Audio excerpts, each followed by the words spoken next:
Pemirsa,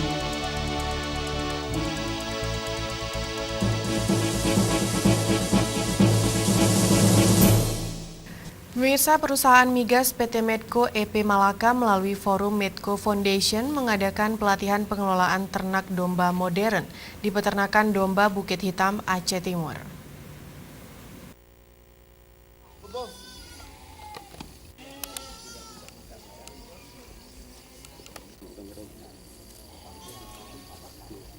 Acara sosial itu bertujuan memberi motivasi, pembelajaran, dan praktek kepada masyarakat untuk meningkatkan kemampuan atau keahlian dalam bidang peternakan. Ada 2 kecamatan yang terlibat dalam kegiatan tersebut, yaitu Indra, Makmu, dan Julung, di mana peternak setempat belum pernah mendapatkan ilmu atau pengetahuan tentang peternakan yang baik dan modern. Berdasarkan keterangan Arin Safarina, bahwa acara itu merupakan bagian dari kepedulian sosial PT Medco kepada masyarakat sekitar area operasi perusahaan, sehingga bermanfaat untuk masyarakat agar meningkatkan perekonomian masyarakat.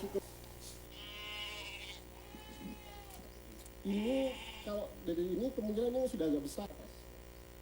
Oke, rasa yang keras. Oke. Ada 2 teknik bisa kita. Kegiatan pelatihan pengelolaan ternak domba modern itu juga mendapat tanggapan positif dari warga maupun peternak hewan di sebagian wilayah di Aceh Timur. Salah satunya Abdul Wahab, di mana sebelumnya mereka memelihara kambing atau domba secara tradisional dengan hasil tidak memuaskan. Namun dengan cara pengelolaan modern tersebut, mereka berharap akan ada perkembangan penghasilan dengan hasil yang memuaskan. Dari Aceh Timur, Tim Liputan, Aceh TV.